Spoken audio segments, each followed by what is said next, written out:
Uwiteka akomeza ahabwa ishimwe n'icyubahiro. Abambonera akanya ko kubasuhuza mu izina ry'Umwami Yesu Kristo. Umwami Imana aduhane twese umugisha. Umugisha w'Imana nta muntu wawutuburanya. Umunyamugisha azahora ari umunyamugisha uwo Imana yakunze. Gucunguza uburyo umwete tuhita dusoma ibyanditswe. Turasoma muri Yohana cya gatatu. Turasoma wa 14 Yohana cya gatatu.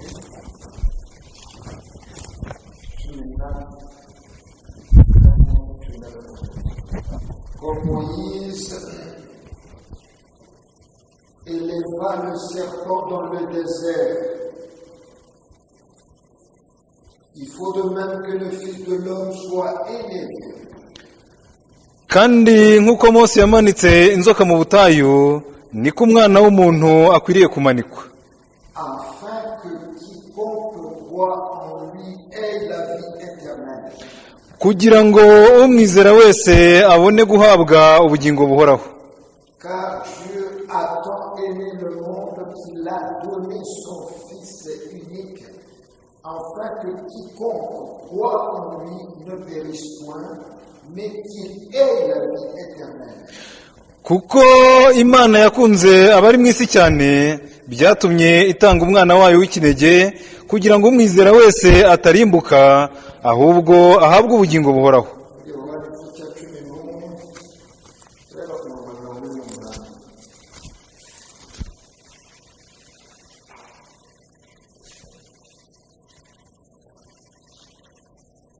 Si nous le laissons faire, tous croiront en lui. Et les Romains viendront détruire et notre ville et notre nation. Nitumurekera dutya bose bazamwizera, kandi abaroma bazaza barimbure umurwa wacu n'ubwoko bwacu. L'un d'eux, Caïphe, qui était souverain sacrificateur cette année-là, leur dit, vous n'y comprenez rien. Ariko umwe muri bo witwaga Kayafa, kandi wari umutambyi mukuru muri uwo mwaka, arababwira ati, ntacyo muzi. Vous ne réfléchissez pas qu'il est dans notre intérêt qu'un seul homme meure pour le peuple et que la nation entière ne périsse pas. Mbese nimutekereza yuko ari byiza ku bwacu ko umuntu umwe yapfira abantu kuruta ko ubwoko bwose bwarimbuka? Or, il ne dit pas cela de lui-même, mais étant sacrificateur cette année-là, il prophétisa que Jésus devait mourir pour la nation. Ibyo ntiyabivuze ku bwe, ahubwo kuko yari umutambyi mukuru muri uwo mwaka, yahanuye yuko Yesu yenda gupfira ubwo bwoko. Ce n'était pas pour la nation seulement, c'est aussi afin de réunir en un seul corps les enfants de Dieu dispersés. Ariko si ubwo bwoko bwonyine, ahubwo ni ukugira ngo abana b'Imana batatanye abateranize hamwe. Uwiteka atanga umugisha kubw'amagambo ye. Ntabwo ari amagambo ya Tomasi, ni amagambo y'Uwiteka. Isi n'ijuru na gahunda mubona ku isi hose ifite iherezo. Ijambo ry'Imana nta n'inyuguti n'imwe izagwa hasi. Ijambo ry'Imana, amadisikuru y'abantu n'indyoshabirayi ku isi yose afite iherezo, ariko ijambo ry'Imana, iryo Imana yahumetse, rihoraho iteka ryose. Iryo ni ihame, iryo ni ihame. Imana ni nyinshi, abigira Imana ni benshi, ariko Imana rukumbi yasohotse mu iteka ryose ikatangira kuvuga ibyo yavuze byarabaye, ibyo yaremye bigaragara n'ibitagaragara kubw'ijambo ryayo byarabaye. Imana niyo kwizerwa. Yakwizerwa gute itabwirijwe? Naho ngaho tujye gufatanya mu kanya gato ijambo ry'Imana rivuga ngo duhindukize amaso yacu. Ntabwo ari amaso asanzwe, ni amaso yo mu mitima, kugira ngo tuyahindukize turebe umwami, duhore tumwitegereza. Bisaba ko tugira ibyo dutera umugongo. Naho ngaho ari ngombwa ko itangazo ritambuka kugira ngo buri wese aryumve. Ntukazaze wirebaho, ntukazaze ukebaguzwa. Umwanzi nibwo buryo bwe bwo kurangaza. Ntukazaze wirebaho guta umwanya. Ku bwawe muri iyi nzira y'agakiza ntacyo wakwimarira, utaye n'umwanya wo kureba n'abagenzi mufatanyije urugendo, Satani arakurangaza. Niyo mpamvu ijambo tuza gufatanya uyu munsi rivuga ngo duhindukize amaso yacu turebe umwami.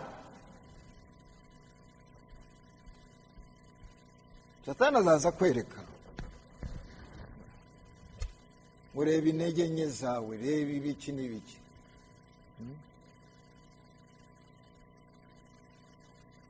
Reba ukuntu ureba no abo mufatanyije urugendo. Oya, kubera ko nk'uko twabashe kubisoma hano muri Yohana igice cya 3, Yesu Kristo yitangaho urugero ngo nk'uko Mose ntago yari itegeko ry'umwami, umwami wabashoyemo inzoka zikabarya kubera ko tumva.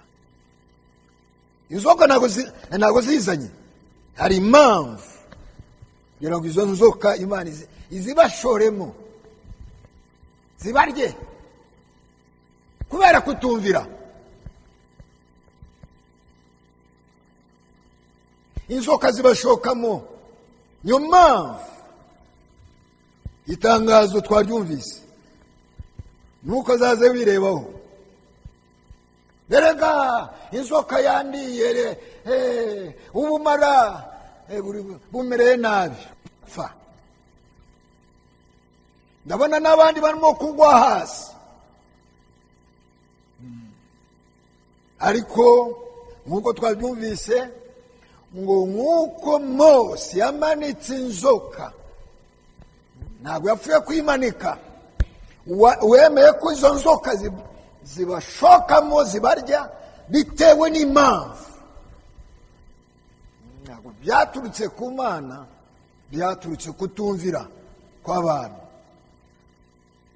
Imana yemera ko inzoka zibashokamo zibarye. Ni iki kibazanzamura? Ni iki kiza kubafasha?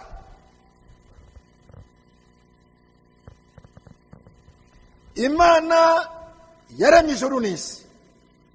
Imana twizera ni Imana ya gahunda.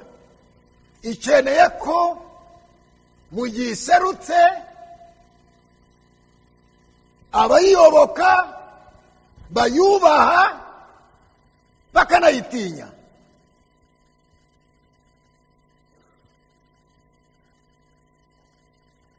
Inzoka zibashokamo bitewe no kutumvira. biragenda gute noneho ko Imana ikeneye kubahwa, ikeneye no gutinywa? Gahunda yayo ni gahunda nakuka. Abantu bahise bahindukira Mose. Turashize. Hari impamvu.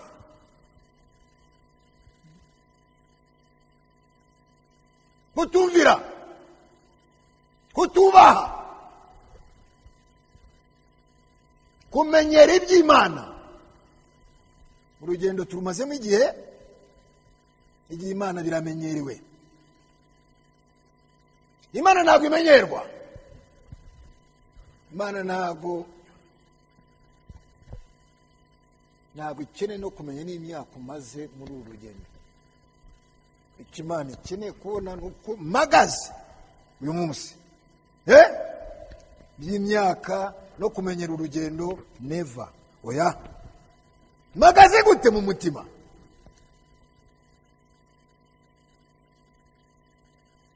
Gahunda y'Imana ni nakuka. Ibyo Satani yakongorera mu mutwe wawe ngo Imana igeraho igahinduka, ntabwo bibaho. Kugira ngo Imana itange umuti ku kibazo cy'izo nzoka yemeye ko zibashokamo, byasabye ko bahindukira. Mose udutakambira, abantu barashize, inzoka zirabamaze.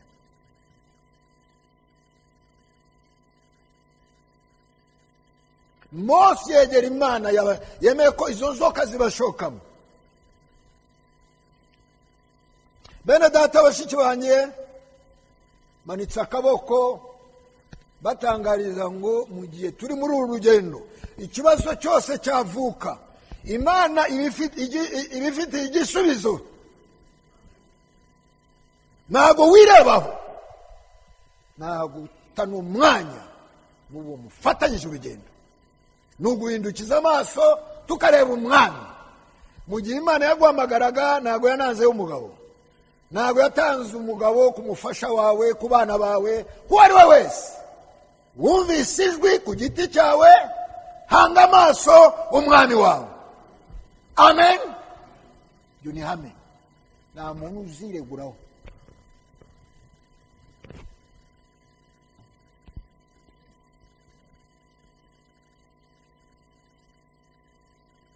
Niyo mpamvu ibintu byo guta umwanya no mu bagenzi niduhira ry'umwanzi, Satani aduhira, amadayimoni aduhira no mu bantu bitwa ko bari mu rugendo, byatumye Mose atabasha kugera mu gihugu cy'isezerano. Induru z'amademo mu bantu byose tugomba kubitera umugongo. Urusaku rwinshi cyane, baje kuturindagiza, ibintu byinshi cyane. Eske ni Mose cyangwa ni kubw'imbaraga z'Imana barabana b'Isirayeli bavuye mu Egiputa? Kumenyera Imana no kwivanga muri gahunda yayo nibyo bizana ibibazo, abantu bakagenda baseta ibirenge muri iyi nzira. Ubudayimoni buwiswa bugenda buvugira mu matwi y'abantu. Ubudayimoni bwo guca intege, izo ni inzoka mbi zirimo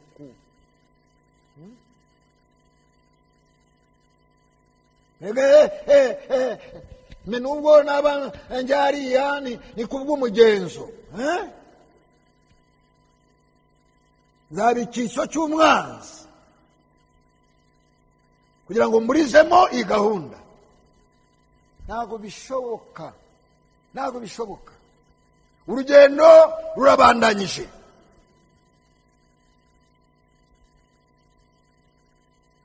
Uwatangiye umurimo azawusoza.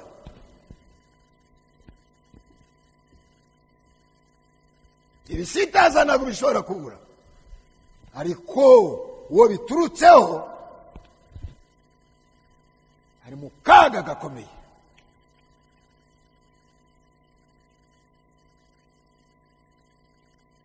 Bahindukije amaso batakambiye Mose, imana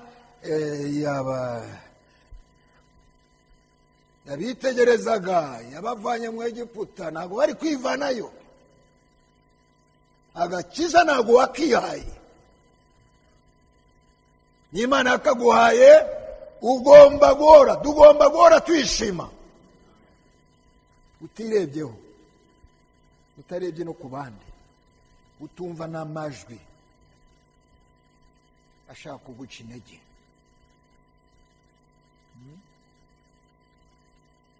Mose takambira iyo mana niyo yari ifite igisubizo. Inzoka zabaryaga si inzoka z'umuringa, inzoka zitukura.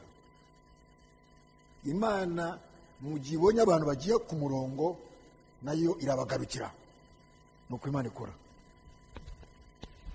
Bene data bashiki banye duhateranye uyu munsi, Imana ntabwo nta n'umwanya ifite wo kwita ku bitekerezo byawe. Ibyo utekereza no ku murimo wayo ntawe bihuriye. Imana ifite gahunda ihamye, gahunda nakuka.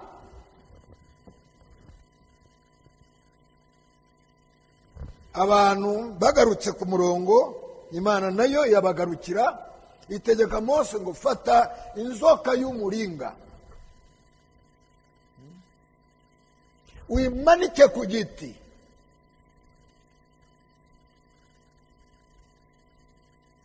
Abapfuye bapfuye,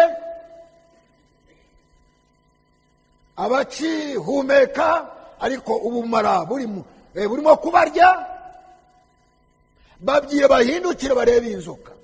Icyaha cyakiriho iteka.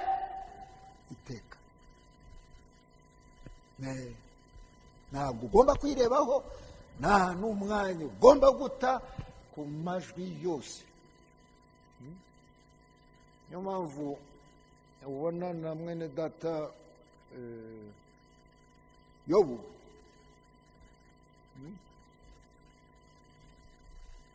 bisaba ko abantu basobanukirwa n'iyi nzira ducamo n'ibyo duhura nabyo. Twese turahamya nk'uko tubisoma no muri Bibiliya, ni Imana yatanze Yobu. Satani ntabwo yigabije urugo rwa Yobu nk'uko ashaka. Barabiganiyeho, Imana ivuga ngo genda kora gutya, nturenge hano. Satani aramanuka. Iyo Satani hari aho yagiye. Urugo Satani adasura rubaho.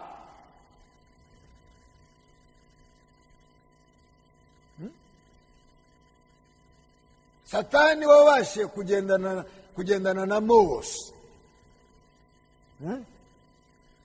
Abantu bavumbuka, abantu ubwa mbere Imana ikubise ibye Mose kubita urutare babona amazi. Mu butayu amazi yapfa kuboneka. Abantu barashonje. None mwari mugiye kutwicira ibi ntabwo mbyumva. Zajya muri opposition, c'est-à-dire que ndwanye Imana, opposition muri gahunda y'ijuru ntabwo ifite ireme. Opposition Satani yemeye gukora hariya afatanyije n'abamarayika, Imana yavuze ngo ntabwo bishoboka, nta bya opposition. Ndakumanura abamarayika bamujyane ujye mu mwijima, ujye gukomeza gahunda yanyu murindagiza abarindagira, ndasigarana n'abanyumva. Nuko nguko Imana ikora.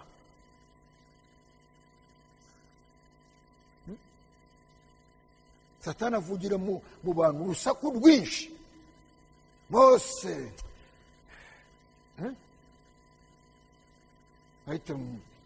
yewe ndi Imana yo kubashakira amazi mwiru, induru mumozaho kugeza amagingo aya. Bageze imbere y'urutare, induru za Satani ziri mu matwi yabo. Kudita urutare n'umujinya mwinshi, ariko Imana ni Imana y'ijambo ryayo. intege nke za Mose n'ijambo ry'Imana biratandukanye. Imana isohora amazi, ariko ikosa ya Mose na Aroni Imana irabakurikirana. Niba Imana yabakurikiranye, wowe izakureka? Widegembye ukora ibyo wishakiye, wowe izakureka? Wicare hano uvuga ngo naje gutondera nde? Iyo Mana itabashe kureba Mose, amazi ndayasohoye ariko turabonana. Abantu baranyweye, induru ziragabanutse, batangiye gusekaseka aho ngaho. Nyuma Imana yita Mose na Aroni, muzana. Kuki mutabashe kunyeza imbere y'itorero? Ukumva ayo majwi, noneho nawe muzamuke ku musozi, ntabwo mugera mu gihugu. Iyo Mana itabashe ku iyo Mana niyo ni Imana nzima, ni Imana nzima, ntabwo ishobora kurebera. Bene data, bashiki banjye, ntabwo Imana ishobora kurebera. Turi abasaza b'itorero, bashiki banjye muri hano turi abasaza b'itorero, twabonye byinshi.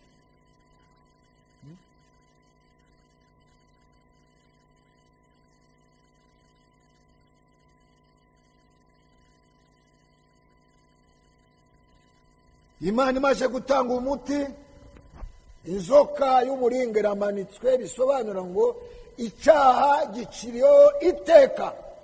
Nakwirebaho, nakureba ku bumara bugutogoteramo mu mubiri. Hindukiza amaso urebe ku gisubizo cy'Imana. Uwahindukiza amaso akareba iyo nzoka y'umuringa, ubumara bwahitaga buhagarara. Atirebyeho, atitaye ku bubabare, atarebye babandi barimo kwiritariya. Hindukiza amaso yawe uyarebeshe ku gisubizo cy'Imana. Nk'uko Mose yamanitse inzoka mu butayu, umwana w'umuntu nawe agomba kumanikwa, igisubizo cy'Imana kikaboneka. Icyaha kigacibwaho,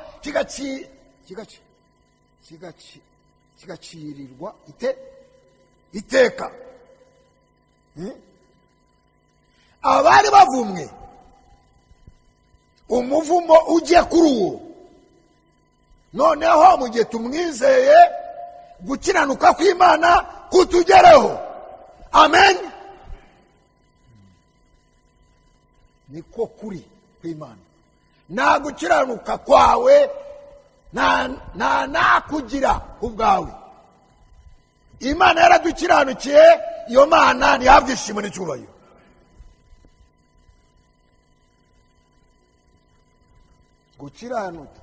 Gukiranuka abantu biha niko kuteza n'ibibazo muri uru rugendo. Gukiranuka Imana itanga,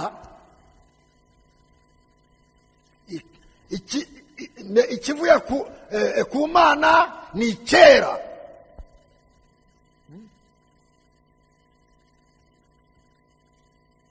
Hariya muri Yohana igice cya 11 twasomye ku murongo wa 48. Bene data, bashiki banjye,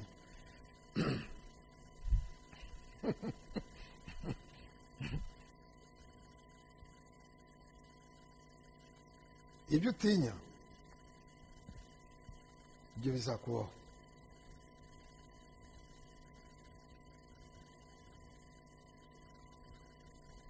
Bene data, nadusome icyo utinya nicyo kizakugeraho. 48 Yohana 11. Nitumurekera dutya bose bazamwizera, kandi Abaroma bazaza barimbure umurwa wacu n'ubwoko bwacu. Mwumvise amagambo? Bisubiremo. Icyo utinya nicyo kigomba kugeraho. Nitumurekera dutya bose bazamwizera. Rekeraho ngaho. Ngo nitumureka gutyo bose bazamwizera. noneho yesu mu gihe yaje, abo yaje kugira ngo bamwizere baramwizeye. Erega nta n'umwe mu batumye yesu aza bagomba kumwizera atabura kwizera.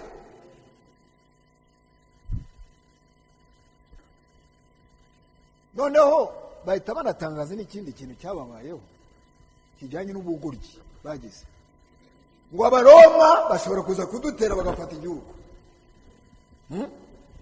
nyuma y'uko banga umwami, abaroma baraje barabagose, bagiye kwihisha no mu rusengero.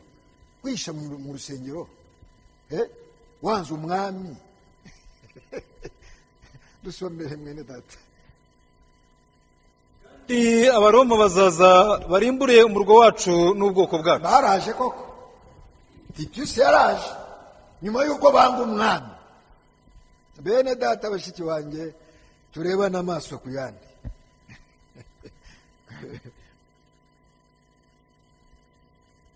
Reka manite n'akaboko. Nta mahoro wagira, nta mahoro nagira mu gihe nyerense ijambo. Nta mugisha, kugira ngo bishimangirwe neza, nta mugisha uteze kubona mu gihe ukerense ijambo. Nibyo mwite imigisha ya nyirarureshya. Umugisha twifurizana ni umugisha uturutse ku mwami. Amen. Abisirayeli banze ijambo, ari ibyago byababayeho. Nibyo bavuga ari bajya no kwihisha mu nzu y'Imana. Ntabwo inzu y'Imana, mwanze Imana yaserutse mu mubiri, mujye kwihisha mu byondo. Titusi arabasangayo abamarire ku icumu. Wenda muragera naho muri iyo nzu mwiriza ubusa. No, ijambo mwaryanze, asigaye ibyago nibibeho. Bene data bashiki banjye, manitsa akaboko hejuru, imburo y'ubu butumwa bw'igihe yazengurutse ku isi. Asigaye iyi si itegereje akaga. Abantu bashaka basenge mu byumba by'amasengesho, bikubite ku gahanga mu gihe banze ijambo ry'igihe. N'amahoro nayo oni yaterana, ibyo byose bigaterana wapi? Ubutumwa bw'igihe bwaje nk'imburo. Amen. Ayirwa ababwakiriye, abo ngabo nibo banyeyi.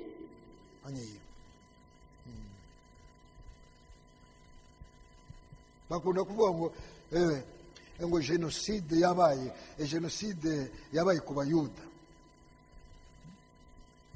Jenoside yabaye ku Bayuda byatangiye mu gihe cya Titusi. Ariko uko babivuga kuko ni jenoside. None abantu bisabira jenoside.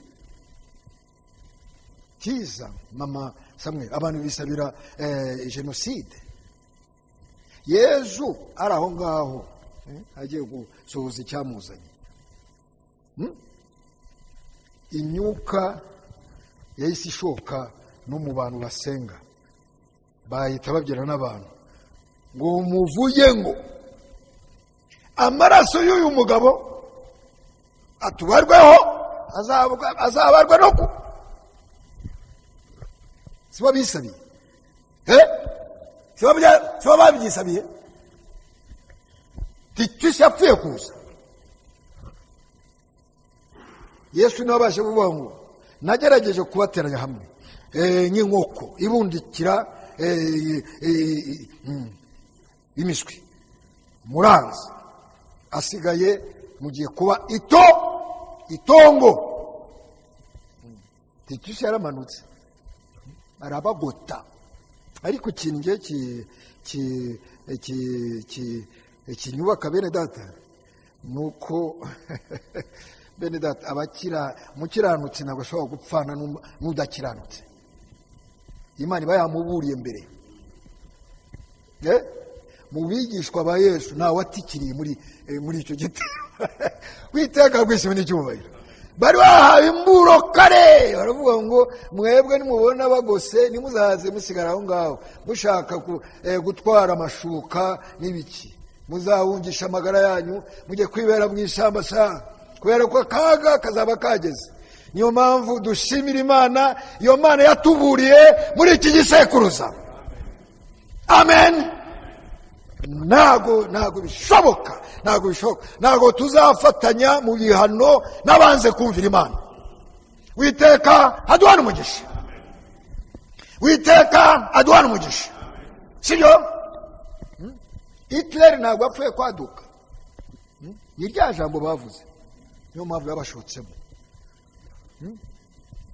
Kandi byaranabafashije, byatumye bagira n'umutima wo gutaha, basuri iwabo bihuye n'ibyo Imana yavuze.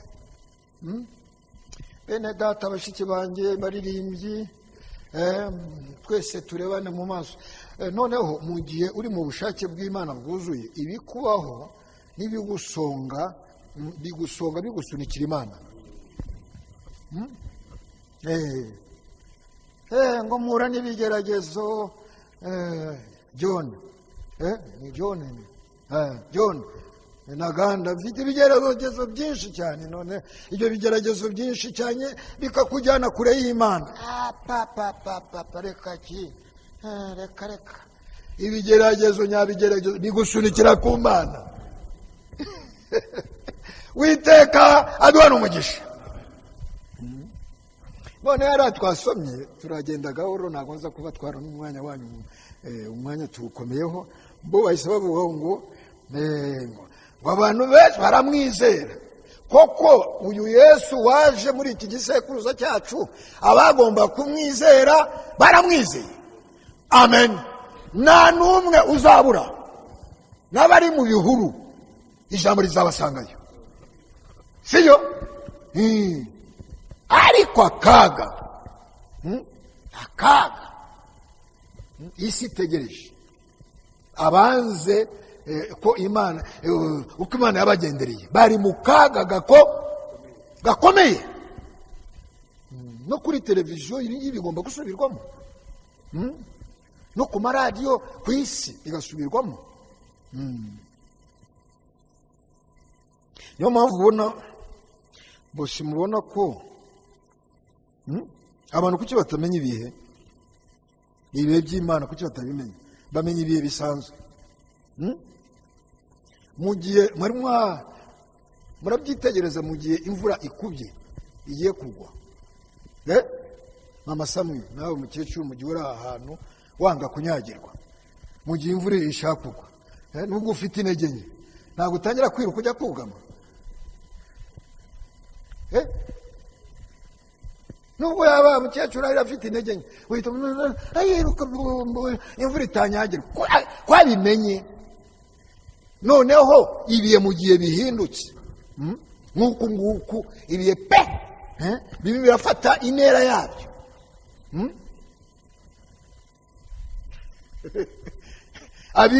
Abiyemeraga batangiye gucika intege.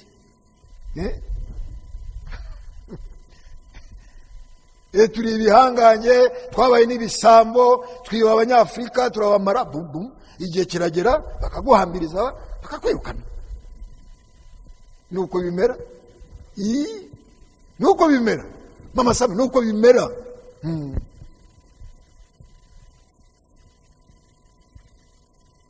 Imana yanga ikintu cyitwa ubwiyemezi.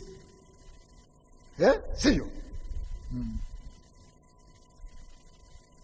Iki ni cyo gihe. Niyo mpamvu Imana idufashe tube maso, dutere umugongo icyo ari cyo cyose, turebe umwami niwe gisubizo.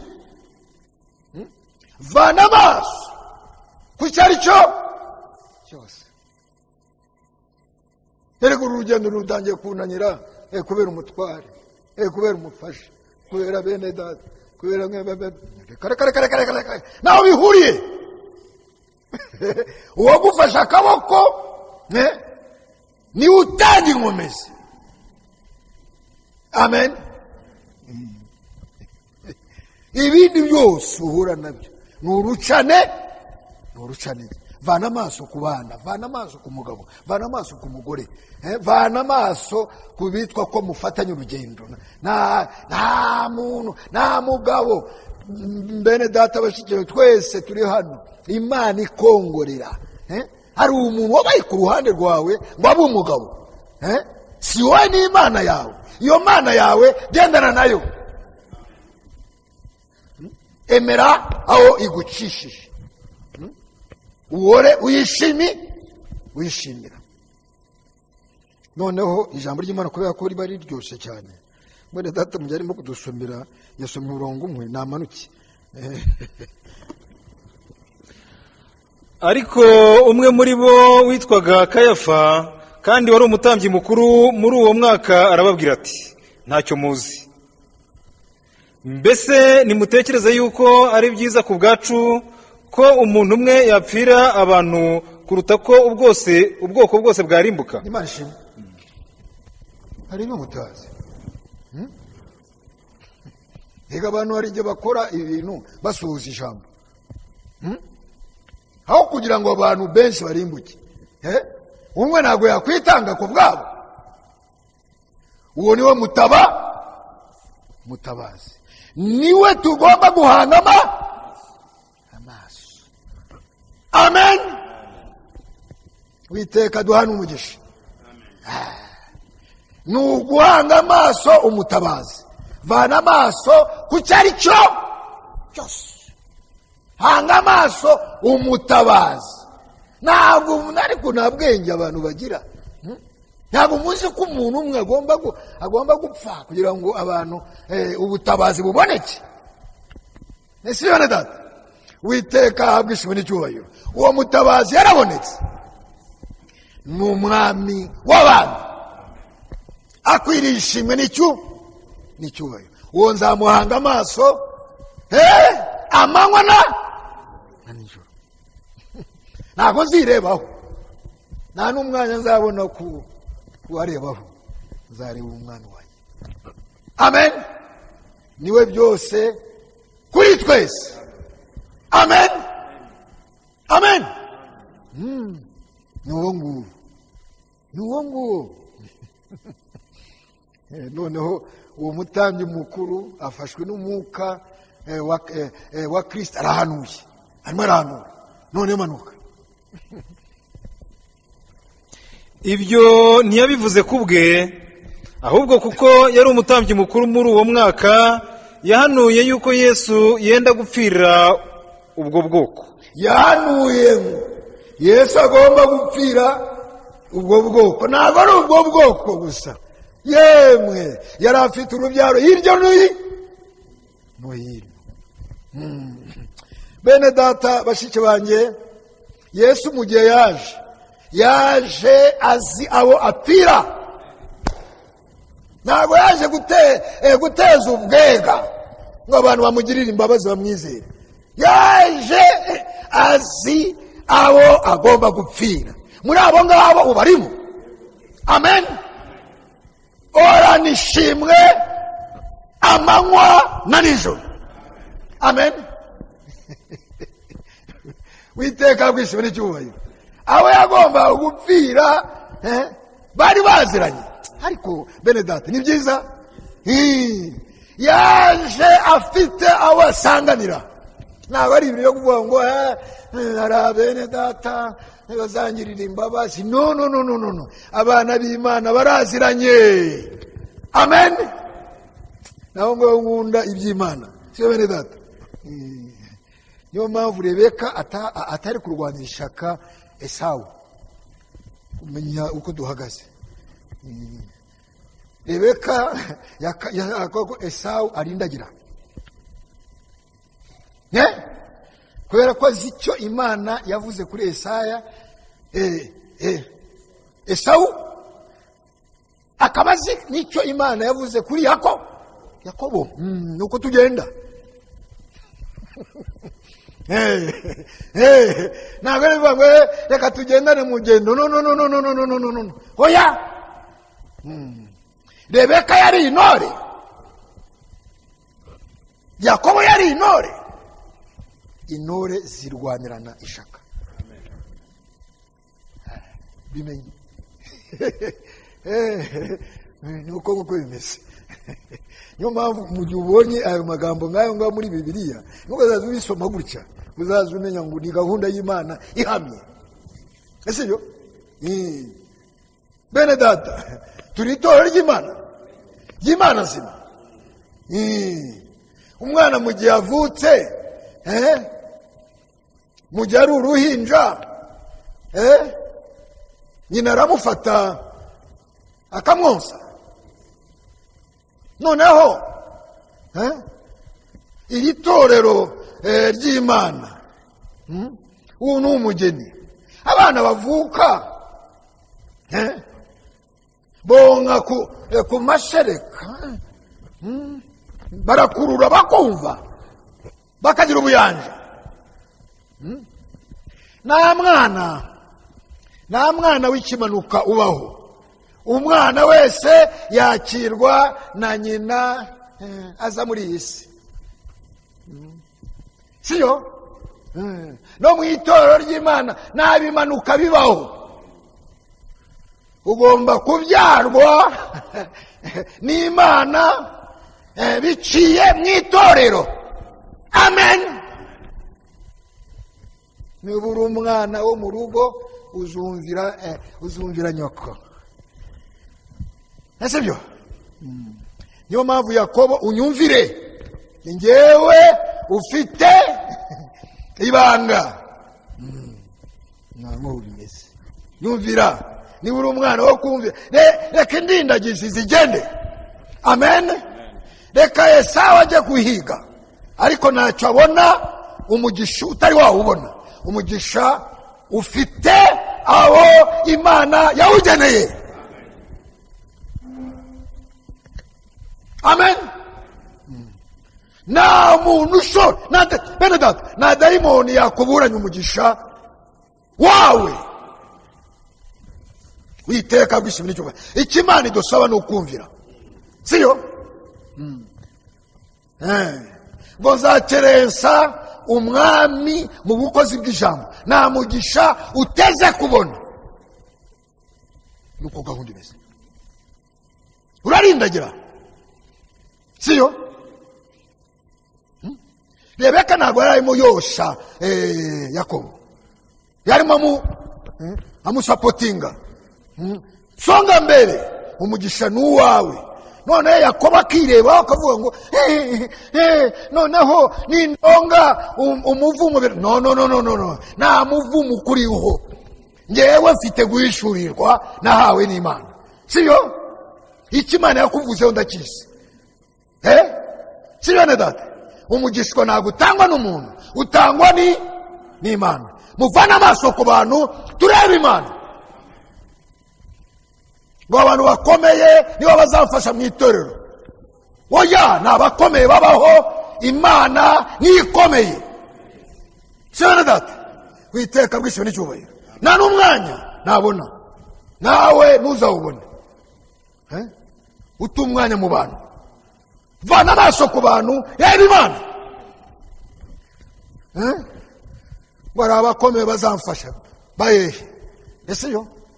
Noneho Eliya yafashijwe n'abakomeye mu gihe cy'amapfa. Yafashijwe n'abapfakazi batunze miliyari. Inzira z'Imana zitandukanye n'inzira zacu. Witeka haduhana umugisha. Imana yayoboye Eliya ku mupfakazi washiriwe kugira ngo icyubahiro kigarukire Imana. Vana amaso ku bantu reba Imana. Witeka bwishwe n'icyubahiro. Amen. Witeka haduhana umugisha. Izo nizo nzira z'Imana, ntabwo zihinduka. Imana ntabwo izahindagurika ngo ijye kurangazwa n'ubusa ngo mugomba kumenya umuntu ukomeye. No, oya, ukomeye n'ufite Imana, utayifite akaba afite ibintu nta bukomere bwe. Uwiteka aduha umugisha. Amen. Yesu yari akomeye, Yesu yari atunze. Mu buryo bugaragara Yesu ntabwo yari akomeye, ariko mu buryo butagaragara yari umutunzi. Ibyo dutunze tubikesha uwo nguwo. Uwo ni umwami w'abantu, akwiriye ishimwe n'icyubahiro. Amen. Muzaze mwisunga abakomeye mu mwami, kugira ngo ubone n'ibyo ngibyo biba bisaba ko ijisho ryawe ry'imbere rireba. Uwiteka aduha umugisha. Mu izina ry'Uhoraho Uwiteka aduha umugisha. Duhindukire, tera umugongo bidafite umumaro. Tera umugongo icyubahiro gicuramye. Abantu bagenda muri iyi si bene data, ariko wamuvuga butumwa no kubwiriza no kukabeza, nta muntu wakunyweraho amazi. Ubundi ubuzima tubamo, ubuzima busanzwe, ubuzima mubona n'abantu bose bagenda mu mamodoka, nibyo ari ibintu binsetsa kubera ubujiji. Kera twavuga ngo mu gihe umuntu aguze imodoka ngo arakize. None umuntu akiragura imodoka, waba udafite icumbi ukabura imodoka ngo urakize? Bisaba kumenya gushyira ku gaciro. Ubu ngubu bitewe n'uwo mukiro, ubuzima bwarahindutse, ni akantu gaciyeho ariko nako kigira akamaro. N'abazifite barimo barashaka kuzigurisha.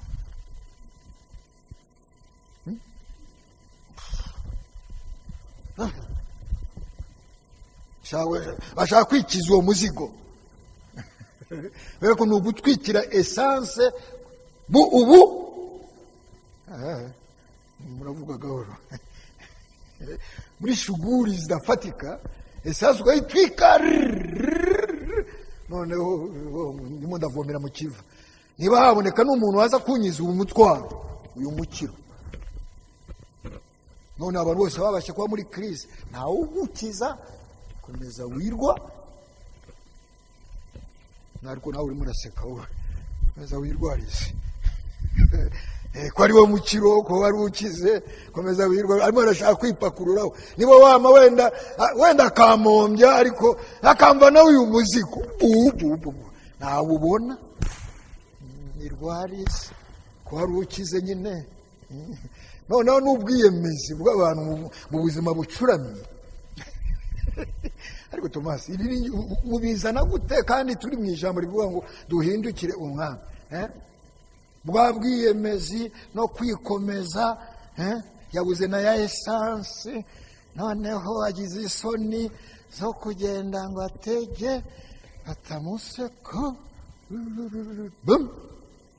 Wakomeye ugaca bugufi. Niba esanse wayibuze parika, sibyo? Kujya hariya utege. Nubona esanse uzaba umusirimu. Ariko uzaza umenya ukuntu ugomba kubaho. Nibyo ngibyo ni akantu kaba gaciyeho. Ni ubu buzima tugenda, iki cyubahiro tugendamo gicura. Icyubahiro gicuranye. Abantu bikeneye ko bacakenge cy'Imana. Ukamenya kugendana n'ibihe. Hari abasirimu ndimo guhura nabo muri iyi minsi, ariko naho ngaho mu cyaro tuba turi, hari utugare twatundi tw'abazungu. Hari utugare tw'abazungu atari amagare asanzwe. n'umuturage w'imbi adafite n'urwara rwo kwishima arakagura akagendera gusa kugira ngo bigaragare ko yasirimutse. urimo yazamuka vuba vuba utagenze gahoro. Reka twigarukire ku ijambo ryacu ry'uyu munsi. Ariko wenda ushobora no guhita unsubiza, uvuga ngo ariko Thomas wowe kuki ukunda kuvuga ibyo ngibyo? Ntabwo tugwa na lift. Niba nta modoka ugira, kuki urimo kuvuga kuri ibyo ni kuri ibyo bintu? Ushobora kugira icyo gitekerezo kikangeraho muri ubwo buryo, ariko nanjye ndahita ngusubiza. Ntabwo ari inyuro. Imana ikeneye ko dutunga. Ibyo Imana iguhaye birakunyura, ntabwo uvunika. Muze ntabwo witera muremure, ugenda ku ntambwe y'Imana. Nta muntu murushanwa kuri iyi si kugira ngo bene data tutatuvunika. Abantu turasizwe, urasiganwa nande nawe.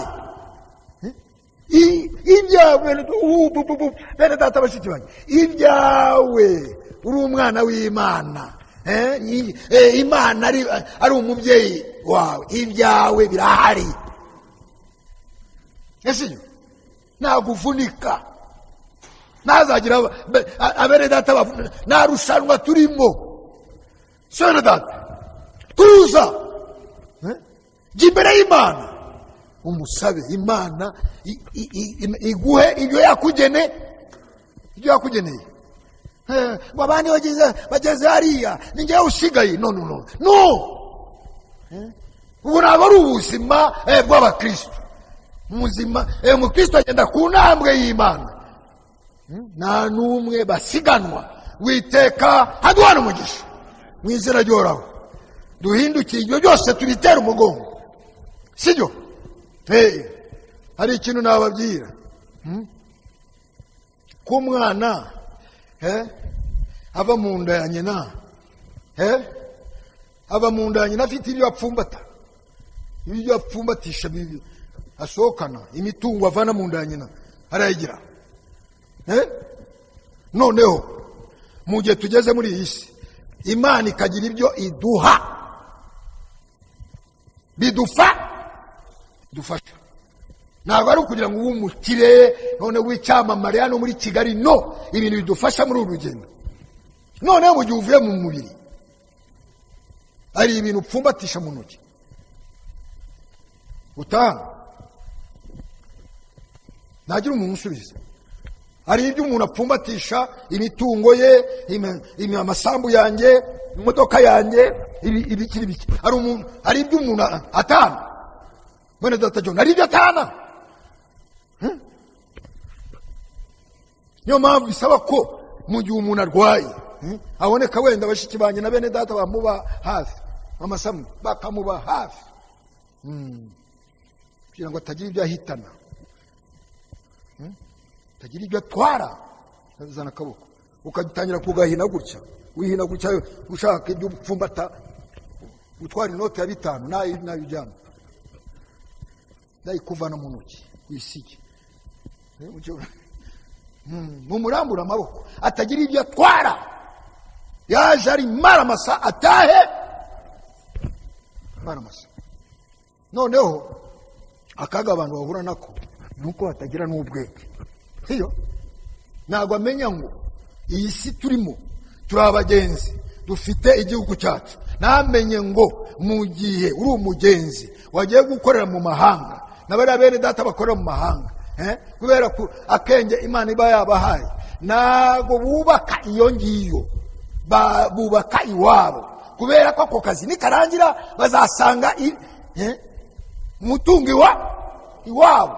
natwe turabashyitira abagenzi. Noneho ubeho aho ngaho utamenya ngo ugomba kubika iwanyu mu gihe bazagusaka, utagira inoti ya 5 utwara, mu gihe ugiye ugasanga ibyo wasa wabitseyo. Ubwo nabwo ni ubwenge bw'Imana. Ese bene data, tukamenya kudepa. Abana bo muri iki gihe kubera n'icyongereza, icyongereza cyateye ngo ni saving.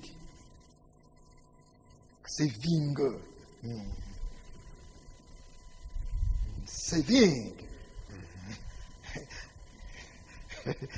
Kamenya ku savinga. Natwe bisaba ko tumenya gusevinga iyo ngiye. Mu gihe uvuye mu mubiri bagusatse ngo siga byanana, siga nta kintu utahana. Noneho ahantu bibera na byiza, ahantu bibera na byiza, sinzi bo ntabwo tubikurikirana uko bigenda.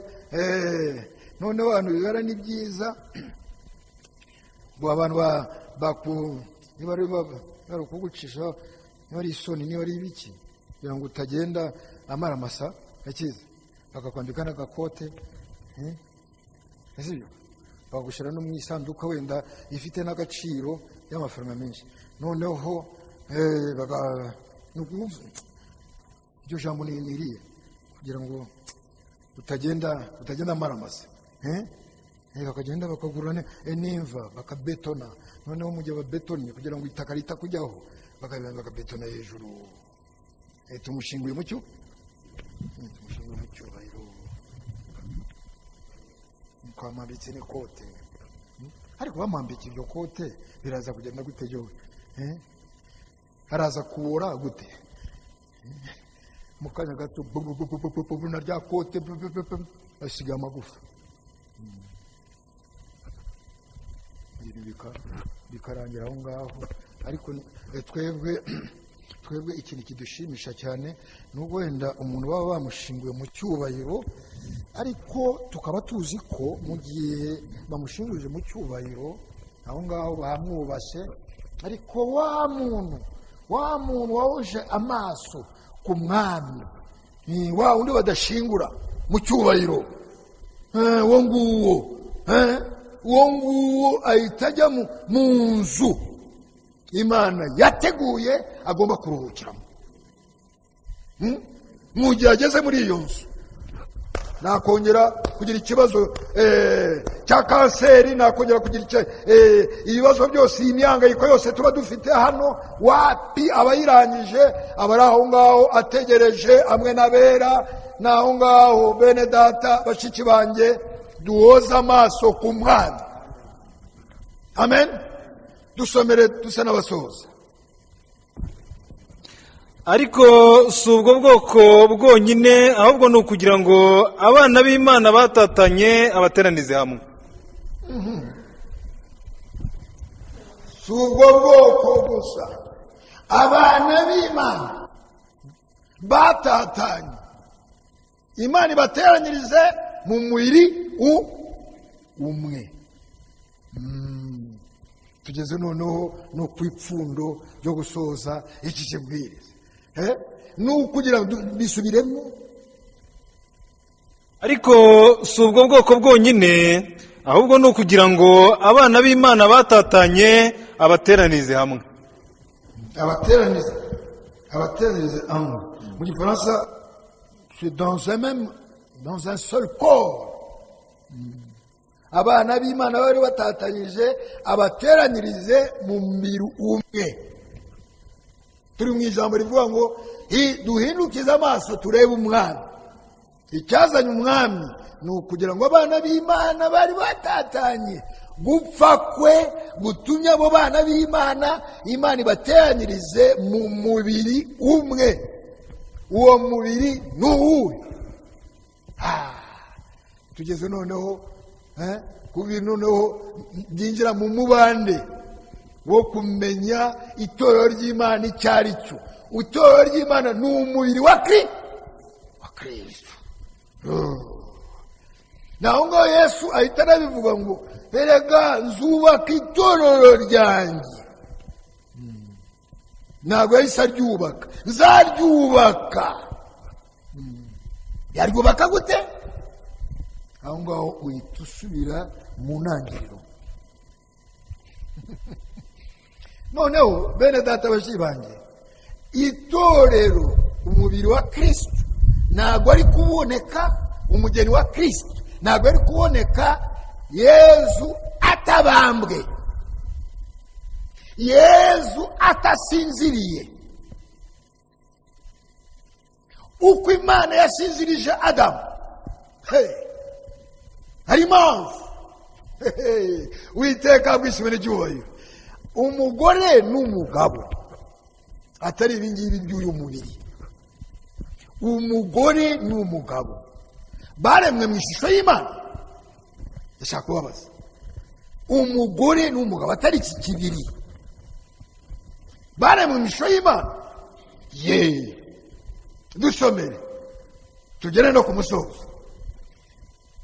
Nirangirira igice cya mbere kugira ngo umenye ngo umugore n'umugabo baremwe mu ishusho y'Imana. Ishusho y'Imana ni iyihe? 26, 27. Imana iravuga iti tureme umuntu agira ishusho yacu ase natwe. Imana iravuga ngo tureme, arabo irimo kubyira tureme umuntu mu ishusho yacu.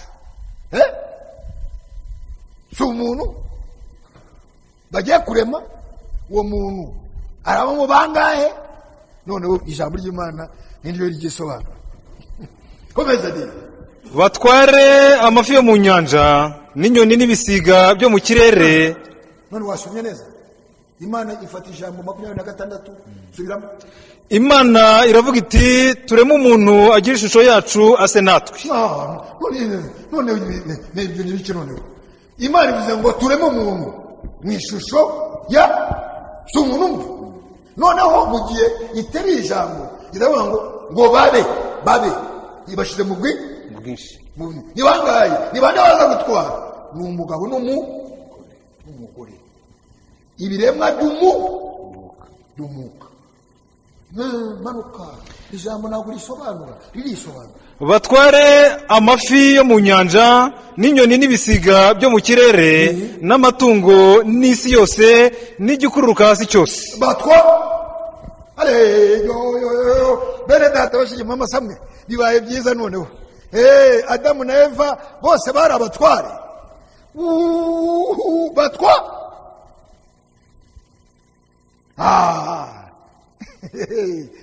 Ariko iraza kubarema ari ibirema by'umwuka. Itegeko ngo nibatwa. Adamu na Eva bagiye kuremwa n'ibiremwa by'umwuka, baragira ububasha bwo gutwa. Soma noneho ba.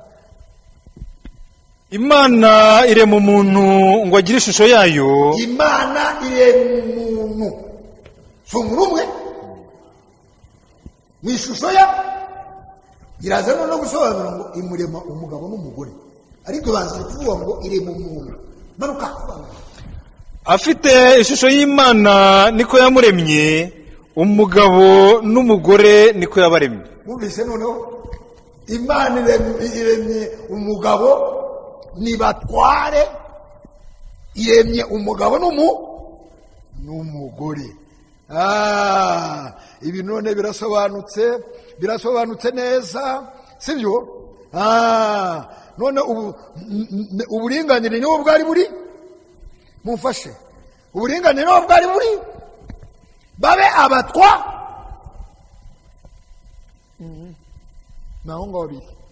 Ariko ni ibiremwa by'umwuka. Ariko ijambo Imana ise nigaruka rivuga ngo Imana irema umugabo, irabarema, irema umugore n'umugabo. Nibyo turimo muri aka kanya. Ni umutega amaso n'amatwi mwumva ngo byari ngombwa ko uwo mugabo apfa kugira ngo abana b'Imana, Imana ibateranirize mu mubiri umwe. Uwo mubiri ninde? itorero tugomba kumenya tubamo ni irihe.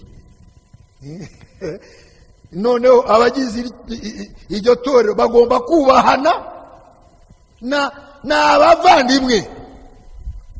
Ese yo noneho muri iryo torero mu bagize iryo torero mu bari muri uwo mubiri bose ni abatwa. Mwese mugende mutware. Kubera ko munyizera icyo muzaza musaba imyuka mibi nibavumbukana muri abatwa muzaze muyiru. Erega muri mu mubiri wanjye. Noneho kugira ngo ubashe gusobanukirwa ibyo tuzabijyamo mu buryo burambuye kandi dufite n'umwanya uhagije. Sibona ko hariya twasomye ngo Imana ngo irema umuntu, ntabwo bavuga umuntu umwe. None mu gihe itari ijambo ikavuga ngo ni batwa ibashyize mu bwi, noneho igasonga mbere ngo wa muntu yaremye, wa mugabo umwe yaremye ngo irema umugore n'umugabo, baba ibiremwa bibiri. Ibyo biremwa ni ibiremwa by'umwuka. Ni ibiremwa by'umwuka. Ndababajije, bari babona umubiri? Oya, ni ibiremwa by'umwuka. Ariko ibyo biremwa by'umwuka haba n'umugore haba n'umugabo, nuko wabidusomeye. Ongera usubire muri iryo jambo. Bose baremwe mu ishusho y'Imana. Okay, soma neza. Imana irema umuntu ngo agire ishusho yayo, afite ishusho y'Imana niko yamuremye. Umugabo n'umugore niko yabaremye. Nuko yabaremye bose bafite ishusho y'Imana. None haje n'ikindi kintu cyiza, haba umugore haba n'umugabo Imana ibarema mu ishusho yayo. Iyo shusho ni iyihe? Ni ishusho y'ijambo. Uri kunyumva? Noneho kugira ngo bisobanukirwe ibyo bintu, niyo mpamvu turi hano tuganira no kuri iri jambo. Haba n'umugore n'umugabo baremwe mu ishusho y'Imana. Abo bantu babiri b'ibiremwa by'umwuka baremwe mu ishusho y'Imana ntago bari guhoza amaso kuri iyo shusho, bakizera Imana. Ibyo bigatuma mu gihe barinda ijambo ry'Imana ribaha kuba abatware. None mu gihe baza gukerensa iryo jambo barakomeza kuba abatware, ntabwo bishoboka. Inyamaswa zirabavumbukana. Ese yo kubera ko banze kumvira Imana. Noneho torero ry'Imana muri uwo mubiri wa Kristo turi abatware. Nitwanga kumvira Imana amadayimoni ntabwo azatuvumbukana. Sinzirimo muri bakubyumva, ariko turi mu bubasha bw'Imana. Ayo madayimoni ntabwo tuzacyaha, tuzakoresha umutware mu gihe turi muri uwo mubiri. Noneho kugira ngo usobanukirwe ugende gahoro usoma witonze. None mu gihe Imana iteye intambwe ikagera mu ntangiriro y'igice cya kabiri, iraza gufata umuntu umwe arimo babiri imuremera umubiri. Dusomere igice cya kabiri umurongo wa 7 n'uwa 8 kugira ngo ubishe gusobanukirwa. Ndimo ndasoza. Uwiteka Imana irema umuntu mu mukungugu wo hasi. Wumvise? Si wa muntu umwe bavuga, ariko uwo muntu umwe bavuga ariya twasomye mbere bavuze ko avumbukemo babiri, umugabo n'umugore. None mu gihe Imana igiye kwambika umubiri igiye kwambika uwo yita umuntu umwe, ariko harimo babiri. Soma.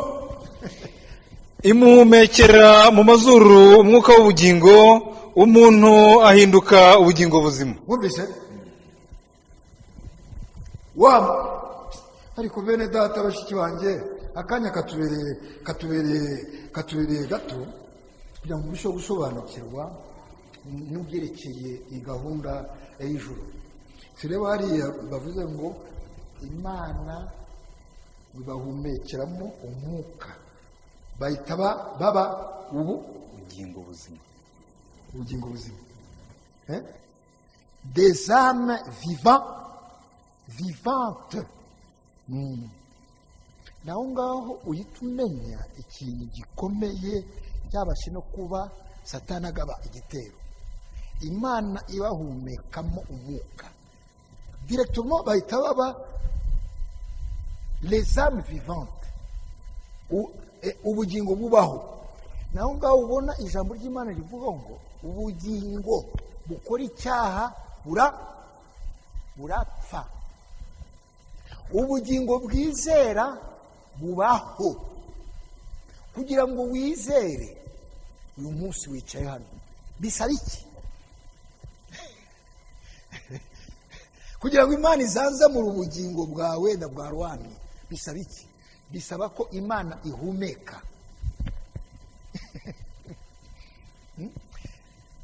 niyo mpamvu ijambo ry'imana rivuga ngo c'est l'esprit qui vivifie.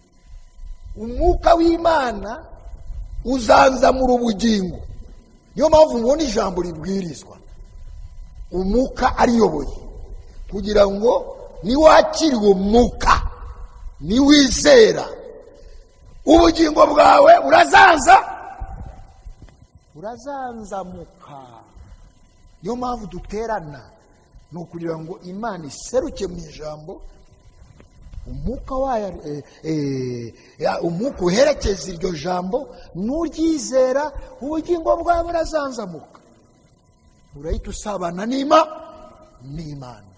nuko bimeze. none ko imaze guhumeka uri kunyumva, noneho umuntu abaye ubugingo buzima. noneho ubwo bugingo buzima buragenda nk'uko imana ishaka. naho ngaho ubona satani mu gihe aje kwica Adamu na Eva, araza kwica ubugingo bwabo. arabwicisha iki? kugira ngo bimenye iki naza kwica ni iki? mbere y'uko umubiri ugira ubusembwa, ararasa yica ubugingo. ararasa yifashisha iki? ararasa yifashisha icyo bita la désobéissance, kutizera niko kwica ubugingo. kutizera nicyo cyaha. amen. icyaha ntabwo ari ukwiba, icyaha ntabwo ari ukuroga, icyaha ni ukutizera. utizera agira ibyuririzi, ibyo twita ibyaha. ariko kutizera niko kubanza. kutizera ni ukutumvira imana, c'est la désobéissance. niyo mpamvu yesu yaje kugira ngo aneshe icyaha, arumvira kugeza n'igihe amenya amaraso. Imana ishimwe. kugeza igihe amenye amaraso. bene data bashiki banjye, ubu ni ubutumwa bwiza bugomba kwinjira mu mutima wawe bukakuzanzamura. amenya amaraso, amenya iki? amenya ubuzima, amenya ubugingo. ubwo bugingo buzaza buvugira abamanitse amaboko. amen. umanitse amaboko imbere y'imana, ubwo bugingo buramuvugira. ubwo bugingo bwufite reka nsohoze. uzaza usengera bene so, uzaza usengera bashiki banjye, wabanje kumvira imana. niba utayumviye ntuzaza uta umwanya. imana yumva amasengesho y'abayumvira. amen.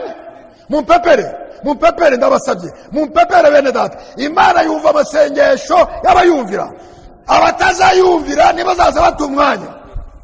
Amen. Witeka habwa ishimwe n'icyubahiro. Niba utabanje kuyumvira ntuzaze usenga. Amen. Noneho niwumvira Imana, ubugingo buyumvira busabana nayo. Imana yumvira ubugingo buyumvira. Witeka bw'ishimwe n'icyubahiro. Mu gihe Adamu na Eva, Adamu na Eva, ibiremwa by'umwuka, ijambo ry'Imana babita ngo umugabo, agiye mu mubiri. Ariko agiye mu mubiri mu gihe araba atambagira mu bustani, ari muri uwo mubiri. Eva ntabwo azaba ari muri we, ntabwo bazaba bagendana, kugira ngo bisobanukirwe impamvu Imana yasinzirije uwo mugabo. Niyo mpamvu na Yesu nawe yagomba gusinzira kugira ngo umugeni aboneke. Ntabwo umugeni yari kuboneka Yesu atabambwe. Eva nawe wari muri Adamu, mari muri icyo kibiri, ntabwo yari kuboneka Imana itamusinzirije. Noneho ngiramusinziriza. Noneho mu gihe musinzirije, noneho nasinziriye koko, Imana ikora ibyayo. Noneho imaze gukora ibyayo, igira gutya, sinzi kunyagisha gutya. Noneho igira wa mugabo. None wa mugabo asigaye ari wenyine, afite umwuka wa kiga. Mufashe. Asigaranye umwuka wa kigabo. Umwuka wa kigore ugiye he? Ugiye mu mugore. Ariko bene data, ijambo ry'Imana ni ryiza, tuzaye turisoma tumenye n'ibyo ari byo. Noneho uwo mugabo bamubyukije, ko bivugwa ngo yarasinziriye, yamenye n'ibyo Imana yakoze. Arabyutse, abonye umugore nawe ahagaze aho ngaho. Noneho uyu nguyu wari usinziriye afashe ijambo. Muzi ijambo yavuze ngo reka ni igufa ryanjye. Kandi twari tuzi ko yarasinziriye, ariko kubera ko ari umwana w'Imana yamenye ibyo Imana yakoraga. Ngo uyu ni umubiri wa. Ariko yigeze avuga ngo ni umwuka w'umwuka wacu. Yari imyuka ibiri itandukanye. Umwuka wa kigabo wari muri Adamu, umwuka wa kigore wari muri Eva. Noneho iyo ni ijambo ry'Imana, siyo? Umwuka uri muri Nkusi niwe mwuka uri muri Ondiyirwa. Ngira izina sere, wenda unyongorere gato uri muri nde? Cedric, umwuka uri muri Nkusi niwe mwuka uri muri Dorothea. Oya, hari umwuka wa kigabo n'umwuka wa kigore. Ese byo?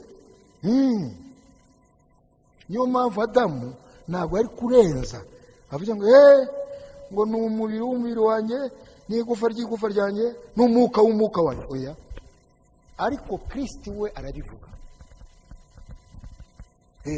Impamvu abivuga ni uko umwuka we niwe mwuka wagarutse mu itorero.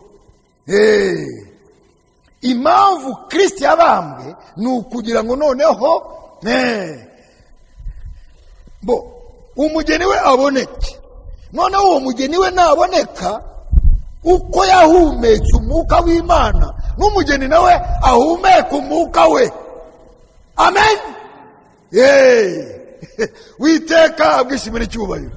C'est-à-dire que Kristo waserutse ari mu mubiri, niwe Kristo useruka mu mubiri wayo. Amen. kirisite waserutse ari mu mubiri niwe kirisite useruka mu mubiri we. umubiri we kugira ngo ugire ubuyanja ari ubukozi bw'ijambo. amen. uwazamutse niwe wamanutse agira bamwe nka kugira ngo ayobore umubiri we. amen. niba uri umwe muri uwo mubiri wemera ubuyobozi bwa kirisite ntabwo bukereza. witeka ahabwa isima n'icyubahiro. ni kirisite uyobora ingingo ze aciye mu bukozi bw'ijambo. amen. ntabwo ubukereza, ntabwo wiraza kuki bavuga ngo kwiraza inyanza mumfashe ariko musisi mwe mwabaye muri iki gihugu njye mpfa kubivuga gutyo ariko muzaze mwe kwiraza inyanza mama samwe niki ugize gutya noneho kwiraza inyanza niki nukaza kwiraza inyanza. inyanza ni hehe? hari ubwami hari iki? nukazaze wiraza inyanza kandi Kristo arimo kuyobora. amen. bisubiramo, nukazaze wiraza inyanza Kristo arimo kuyobora. niba uri umwe bagize ingingo ze emera uyoborwe nawe. amahoro abe mu mutima wawe. witeka aduhana umugisha mu izina ry'uhoraho. niyo mpamvu Yesu yavugaga buri yavuga ngo erega kugira ngo nubake itorero reka mfungire naho ngaho nzubaka itorero ryanjye. ni itorero nzubaka umubiri wanjye uzaba ufite ingingo nyinshi, uzaba ufite ubuyanja, sibyo? uzaba ufite ubuyanja. umubiri w'umuntu uba ufitwe n'ingingo nyinshi: amatwi, amaso, izuru, umunwa, intoki, amaguru. kandi uko ubibona kuri uyu mubiri wa mwene data Donati, ingingo ziri ku mubiri we zose Donati araziyobora. mugiye akaboko karwaye ahita abyira ibirenge muhaguruke tujye kwa muganga dusindagize akaboko. nibyo. amen, amen, amen. ntabwo waba mu ngingo za Kristo ufite umugambi wo kurwanya umubiri. reka urabesha we. ntabwo waba uri hano umeze nk'icyitso Yuda. oya, reka uratubesha. ingingo ziri kuri uyu mubiri zigomba kumvira uyu mutwe wa Donati. nta rugingo rugomba gushimishwa ngo ubwo ijisho ritaka none akaboko gatangira kavuga wagezweho. oya urabesha. nuzaza utubesha. itorero ry'Imana nuko ryubatse. amen. ntazagira umuntu utubesha. amen. ngo nyewe nubwo mba nicaye hariya ibyariya ntabwo mbyemera. ntabwo ubyemera kubera ko utari umwe ugizwe n'ingingo z'umubiri wa Kristo. amen. ntabwo byashoboka. ntabwo byashoboka. Donati Nkusi sa n'umfasha sa n'umurakarira itama ryawe kubita urushi ku itama ryawe. rakarira iryo tama rikubita urushi rirakarire. ntabwo byashoboka. ariko Tomasi yagize uburakari bwinshi bwo amukubita urushi kubera ko ntabwo ari ingingo imwe. ntabwo bibaho. nazagira umuntu utubesha ngo kugira ngo abana b'Imana Imana ibateranirize mu mubiri umwe. amen. bafatanye batahire umugozi umwe. amen.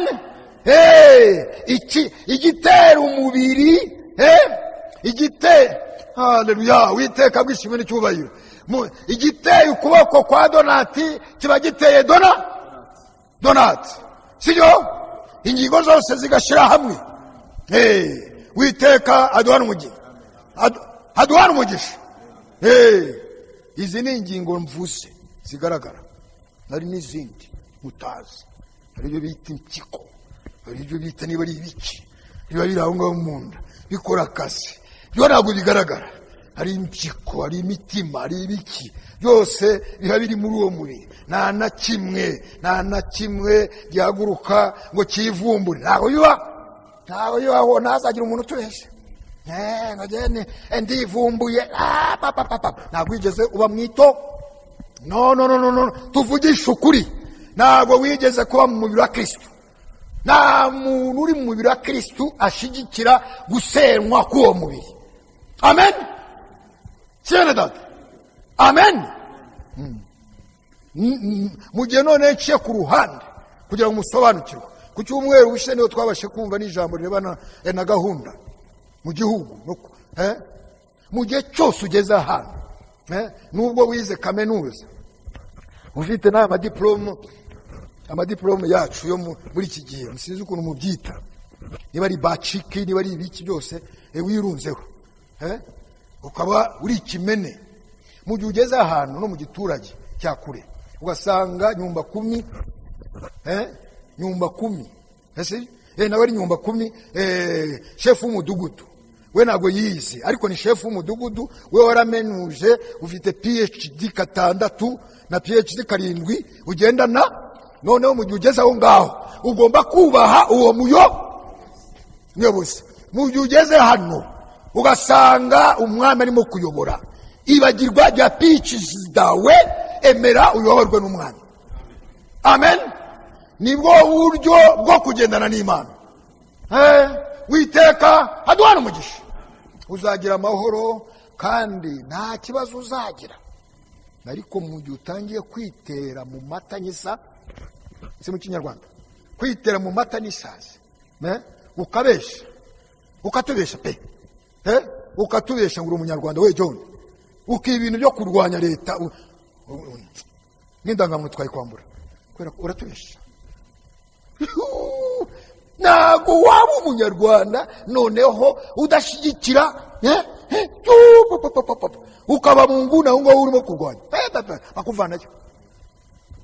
Babaga bakuvanayo utumva, barakurenganije umusaza, barakurenganije. Ntabwo ushaka kwigira akagarara mu gihugu kiyoborwa. Witeka habwa ishimwe n'icyubahiro, nuko Imana iteye. Witeka habwa ishimwe n'icyubahiro. Niyo mpamvu ubona cyagiye bashatse kuyivumburaho, reka mpfundikire naho ngaho, yahise murashaka kwigira abakagarara hano, reka inzoka zibarye. Inzoka ntabwo zaje ari nyinshi, zibashokamo, utangira gutakamba. Imana irimo irayobora, utangire ushinga izosi, inzoka zibashokamo. Yashakaga iki? Yashaka kugira ngo bagaruke ku murongo, bayubahe, bagendere ku murongo wayo.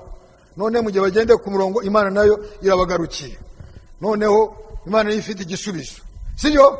Murebe iya nzoka y'umuringa, ntagire umuntu wirebaho. Ibintu byo kwivumbura mushire hasi, twemere tumanike amaboko, Imana ituyobore. Siyone data, twemere tumanike amaboko. Ibintu byo kwishiramo ngewe nzigira akagarara, none nibavuga ngo dusenge noneho mbe beto, ntabyo amabeto, sibyo? Waje gusenga Imana, mu gihe wavuze ngo dusenge, uwo mwuka w'Imana ukugereho, uguha ubuyanja, utana umunezero. Bene data, bashiki banjye, tuba tuje imbere y'Imana ni ukugira ngo turonke umugisha. Amen. Ariko umuntu wese uzashinga izosi azahura n'ibibazo, azahura n'ibibazo. None Thomas urashaka kudukanga, twe turi amabeto, nushaka uwe beto. Ariko ibintu byo guhangana n'Imana ushire hasi, siyo? Shira hasi. Imana izahora ari Imana, nawe uzaba uri umuntu utekereza kimuntu, siyo dada? Imana iduhana umugisha. Imana, reka pfundikire naho ngaho, Imana twizera dusenga, Imana itabashe kuvuga ngo Mose kubera ko wenda yakoze ibyo ngibyo reka se n'uwumiriza mbareke. No, yamagaye Mose na Aroni kuki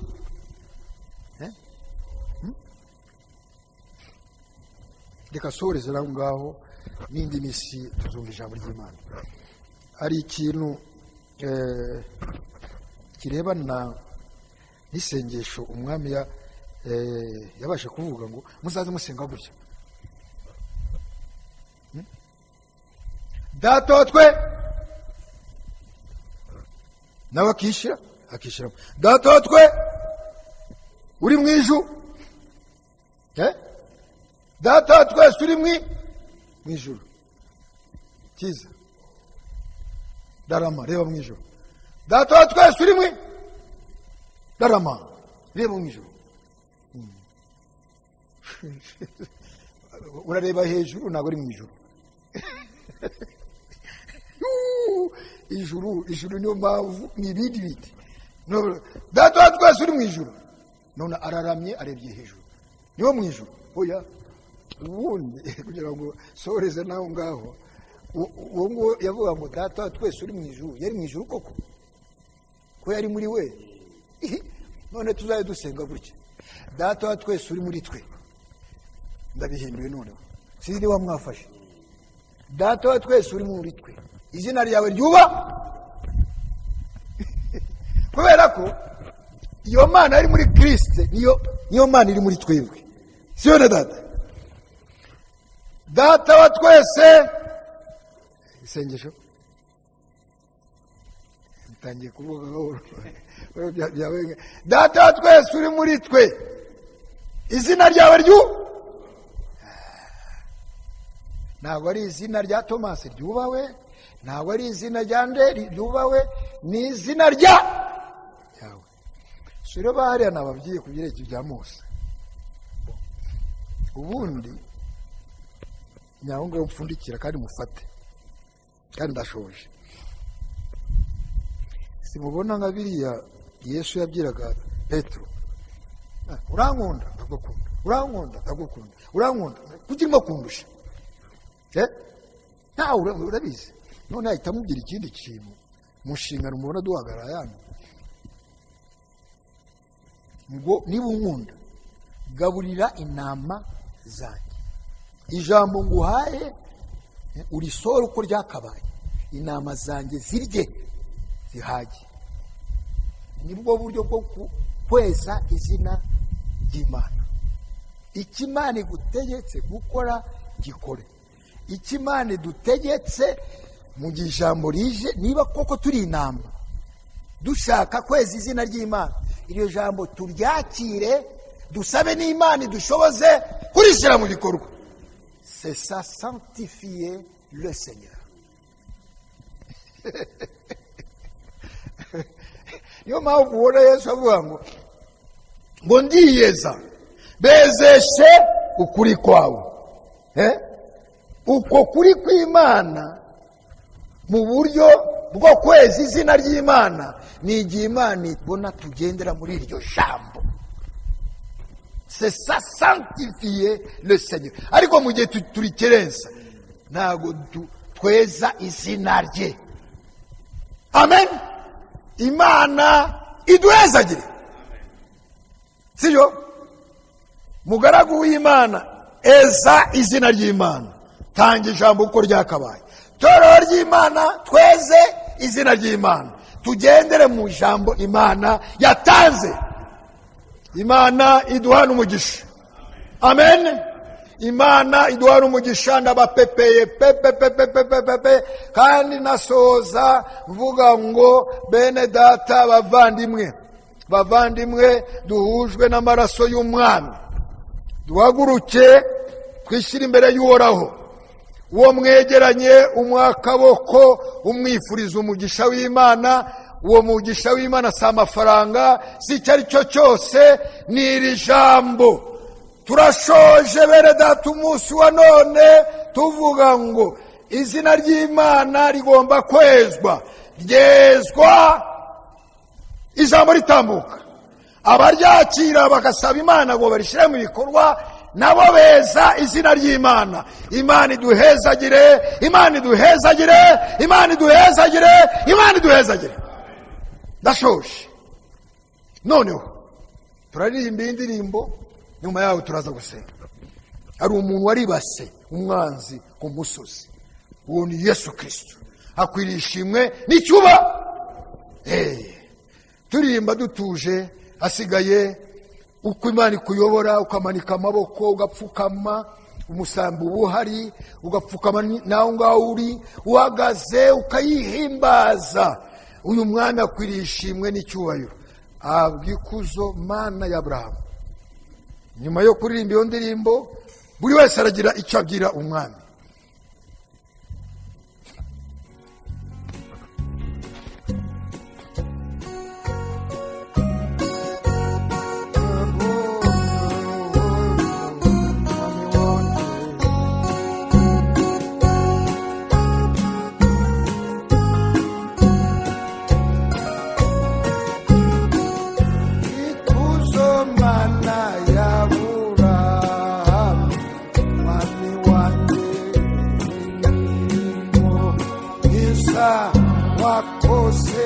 Mwami wanjye wanyeretse kera y'ukunda, mwami wanjye umusukabinyeretse,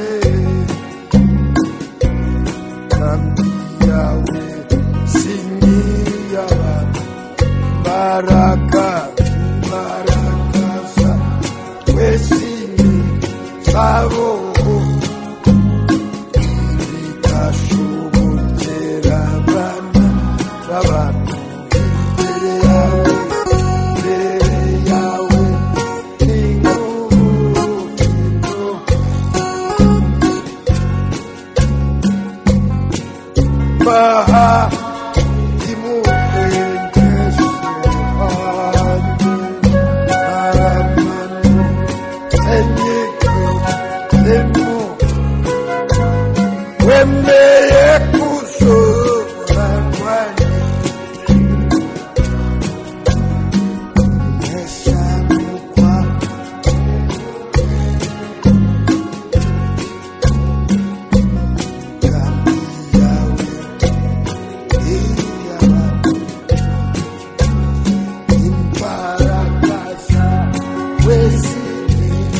zabo mwami wanjye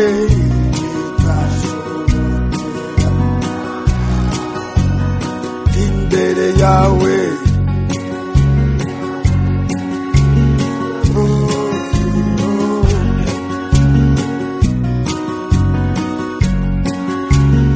Zose zarwanya no Yesu wanjye wazireba,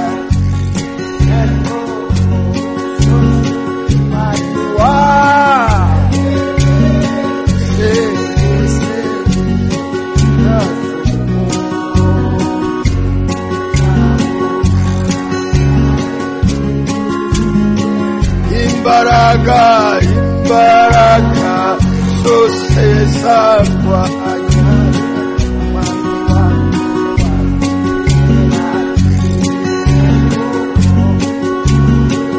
abishimwe tenebese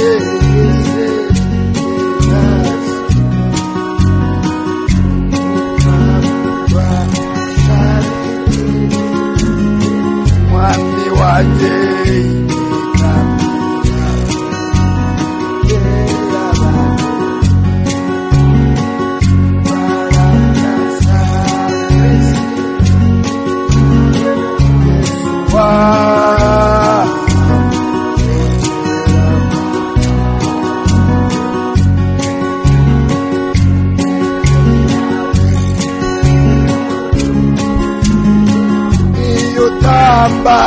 Yutamba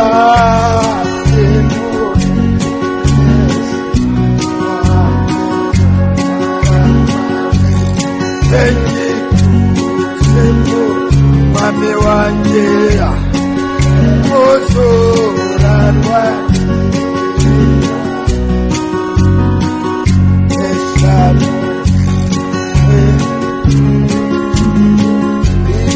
basi utabaki Yesu wangu endeko emo mami wanje ekuzora rwanje